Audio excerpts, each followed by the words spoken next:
do you make of Bronny James being drafted? LeBron James has carried the NBA for 20 years. He didn't have a long playoff run this year.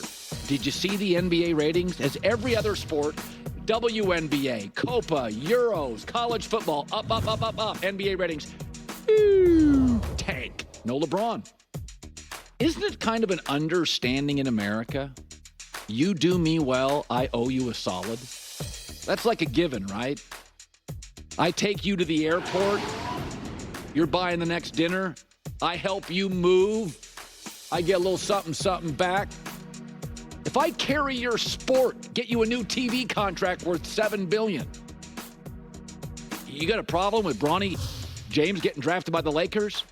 It's the weakest NBA draft in maybe ever. It shows how polarizing LeBron James is. And my takeaway is, you're really bothered by it? LeBron James has carried the league for 20 years. He and Steph Curry have carried the league. Neither made a playoff run this year. Ratings went to the tank. No LeBron, no Steph. Yeah, I'm okay in the weakest draft ever, the Lakers going, we'll do you a solid. By the way, I think his son's a G League. I think at best he's a low-end rotational player. But this draft was horrible. By the way, how many sons who aren't qualified or at minimum aren't the best candidate end up on their father's staff in the NFL or college? Nobody gets too worked up over that. I'm not losing sleep over it, and nor should you.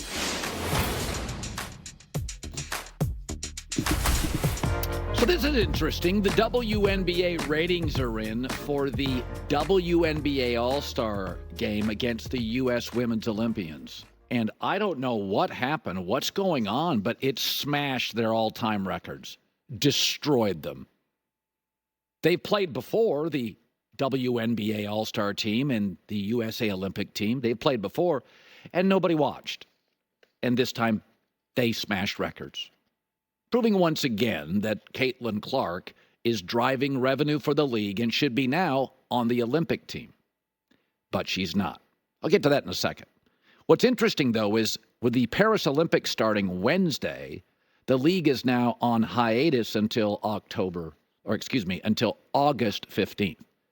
So the WNBA is not playing, meaning Caitlin's not playing. And the Olympics will be playing, but Caitlin's not part of that. I would suggest, if the league wasn't as tribal and petty, that not only Caitlin Clark, but Angel Reese, clearly both should have been put on the Olympic team. Did you watch the WNBA All-Stars that had Reese and Caitlin Clark against the Olympians? Angel Reese got a double-double in 18 minutes. She's been fantastic, overshadowed by Clark. And Caitlin Clark led everybody in assists. Both could be near the end of the bench, and you'd watch two rivals now playing together, friends, or at least colleagues on the same floor, fighting for the same Olympic gold. In a tribal divided world, especially with what the Olympics can bring, uniting all of us, we get very little of that. Wouldn't that be cool? Nah, let's just wait 4 more years. We've talked about Caitlin Clark being on the Olympic team, but why not Angel Reese? She's been phenomenal. They're just different players. In 18 minutes, she had 12 points and 11 rebounds against the Olympic team. I don't care what league you're in. That's phenomenal. And I've said this. I don't want Caitlin Clark to win. We got Magic Bird here. That's what we should have. Caitlin wins here. Angel wins there. Maybe Angel's team is better. Caitlin wins some more personal awards, but eventually Caitlin's team gets good, and then people recognize how great Angel Reese is.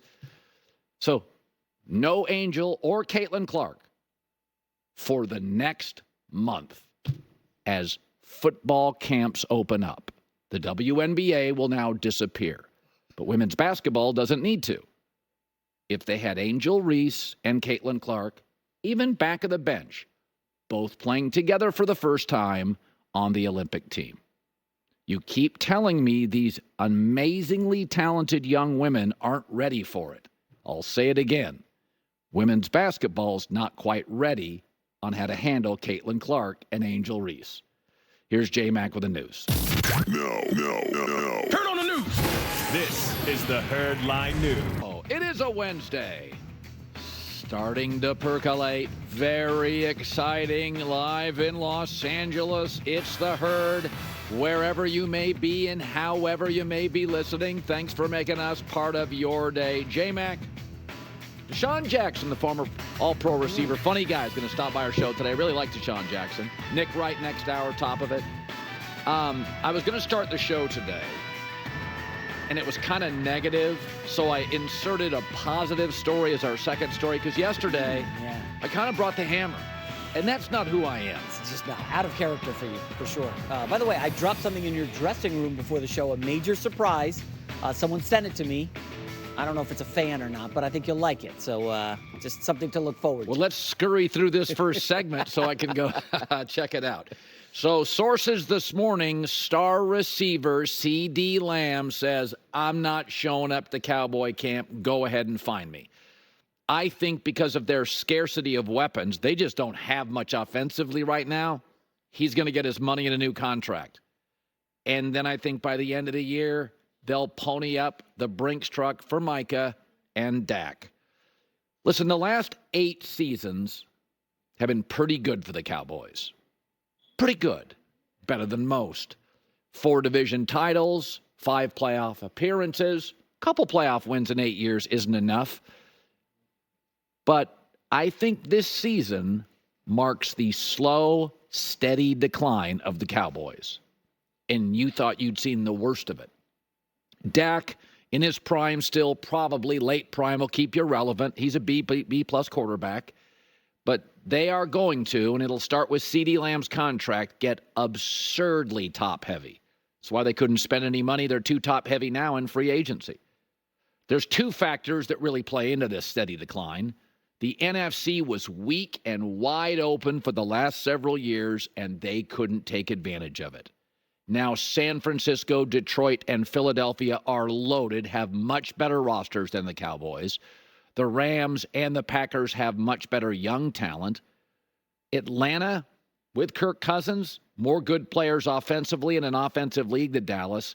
And watch out, because Chicago and Washington could both have star young quarterbacks on rookie contracts for the next 4 years, as Dak is making Mahomes money and limiting the Cowboys. I looked at their schedule this morning. There are 4 games they should be heavily favored. The Giants twice. New Orleans and Carolina. Probably favored over Tampa too, but it's close. Outside of that, every other game is a coin flip and very losable. And in most instances, in this offensive league, the teams they play have more good weapons. This is what happens when an 80-year-old man, Jerry Jones, 81-year-old man, Jerry Jones, sees himself as the general manager, and because he is front and center, he has leaned on very vanilla coaching. Parcells and Jimmy Johnson worked, and they're gone. It's been Jason Garrett, it's been Mike McCarthy, both capable, but in situational football moments, did you trust either? So the schedule is tough. They're going to get absurdly top-heavy. C.D. Lamb probably wins this holdout. Their draft was graded as average. They're clearly rebuilding the offensive line. I'd call it uninspiring, and they didn't spend a nickel in free agency. This, to me, marks the beginning of a slow, steady decline for Dak's big money years, and I presume he'll sign a 4-year deal in the Patrick Mahomes range.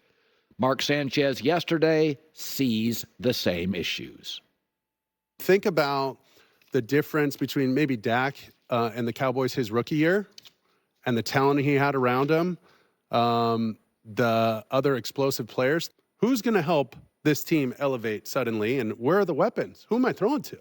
Who's keeping the defensive coordinators up at night like, dang, what are we going to do about this guy? And that's, those are tough questions to ask going into a season. You want to have those things shored up. So I think the lack of depth is going to be tough, and this is going to be a lot on Dak's plate. Now some positive stories. Aaron Rodgers poking the media, showed up yesterday to camp wearing an Egyptian cat T-shirt. That's where he spent his